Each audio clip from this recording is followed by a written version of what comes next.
This is, of course, a USP compact 40 Smith & Wesson semi-automatic pistol. It's a good gun. It's got a lot of good features on it. However, there are several features that it has that I don't like. I'm going to go over these as I knock out my review. By way of background, I have a lot of trigger time behind H&Ks of all types. M7, M8s, M13s, which is a squeeze cocker version, and then of course various models of the USP, including this particular one, the compact 40 Smith. And I have several thousands of rounds of trigger time in this gun. And again, I'm not the end-all expert, but I think I've shot it enough to have an opinion, and I've shot it under time fire courses and under stress too. So I'm going to share with you some of my takes on this gun and some of the downfalls I think of the design. Now, of course, you may totally love the H&K, and that's great, but I'm just going to keep it real, and share with you my takes. So here we go, lots to cover, and I'm going to just kind of use the same thing we used for the Glock review, and I'm going to cover these items really quick. I'm trying to do it in 10 minutes, so wish me luck. First off, the weight. The weight is heavier than a Glock, and again, I'm going to go back and refer you to the Glock 17, which is kind of the standard Glock model. You know, the Glock 22, they're all basically the same weight-wise between the 9mm and the 40 Smith Glock. So again, the Glock is my standard measure. I'll do some comparison and contrast as the review goes on. This is heavier. This is a 28.5 ounce gun, and it's a compact gun. So instead of comparing it to the Glock 17, we really need to compare it against maybe a Glock 19. Again, those are the 9mm models, I know. However, it is still heavier. It's a compact gun that weighs a good 5 ounces heavier than its Glock counterpart. Now, that being said, and a lot of you guys I know, weight is not super critical. For me, it's always going to be critical. I'll never relent on my weight issues. I just won't. It's too vital. Again, lighter weight means we can run faster and we fatigue less too. So, it is heavier. One of the reasons is it uses an all-metal magazine. And, of course, has a big old slide on there too. So it's not a super lightweight gun, even though it's a polymer frame gun.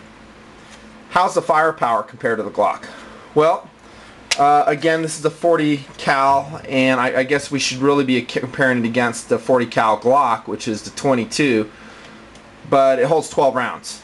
And just for my comparison purposes, I'm going to compare it against the 17 still. And the 17, as we talked about, holds 17 to 19 rounds, maybe even 33, depending on what you want to do. As far as I know, there's no factory magazines that extend that magazine capacity. You're stuck with 12 plus 1 in the chamber. That's 13 rounds. So firepower is adequate. I'm not going to say you're undergunned with this by any means.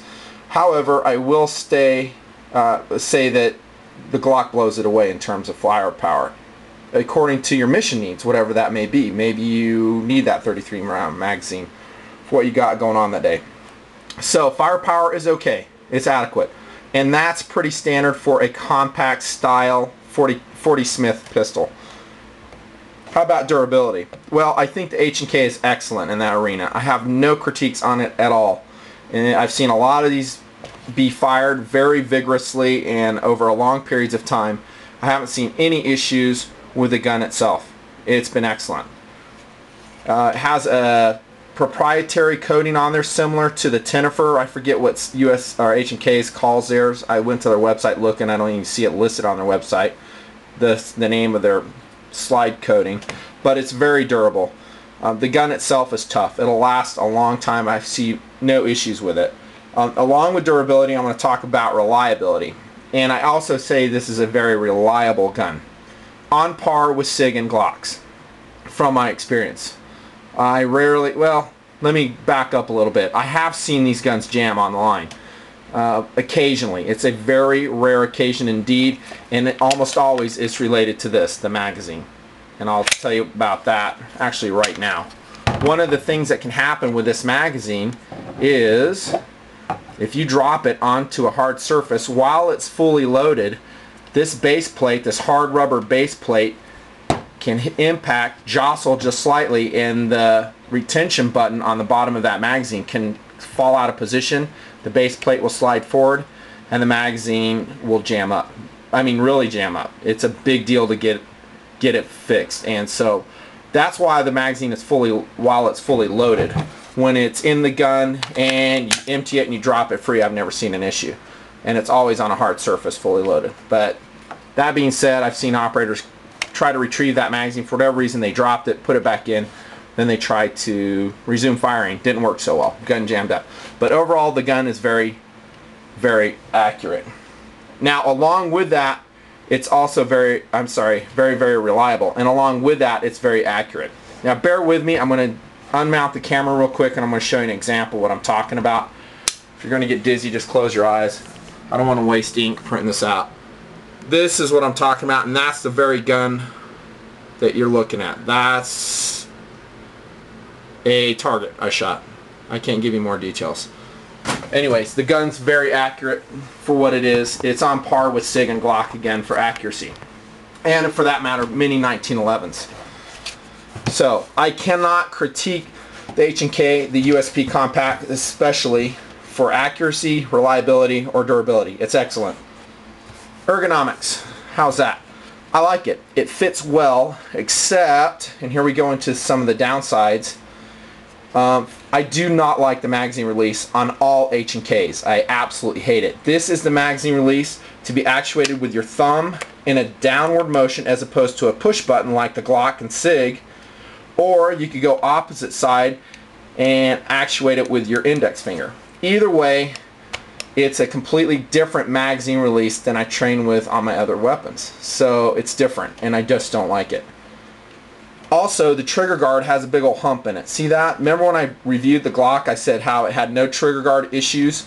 This is a gun that does have trigger guard issues, at least for my sized hands. If your hands are smaller, you may not have any whatsoever.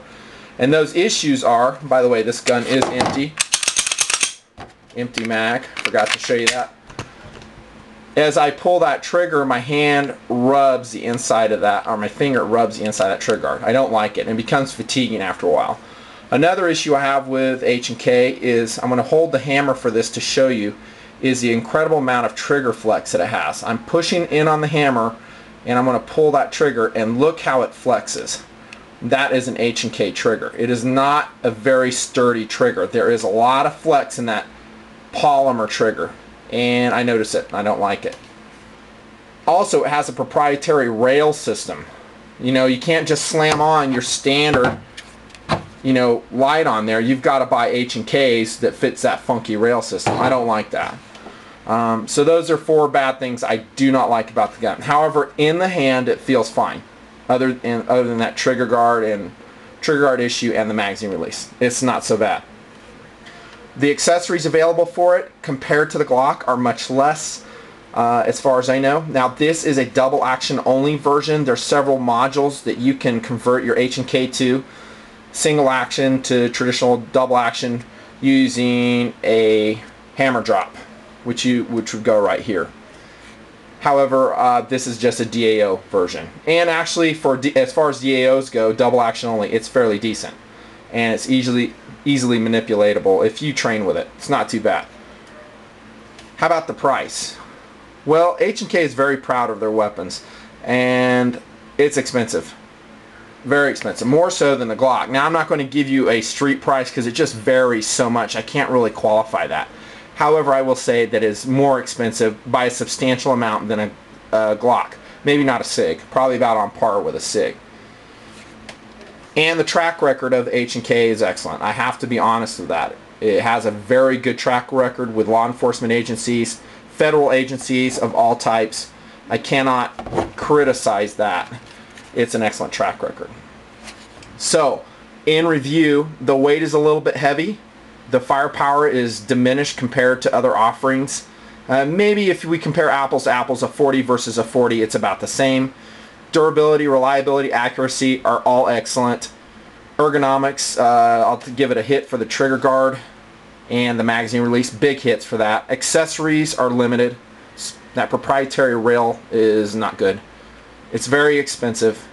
It does have an excellent track record. Would I go out and spend my own money on an H&K? And I'm not going to say where this gun comes from. Just suffice it to say I have my sources.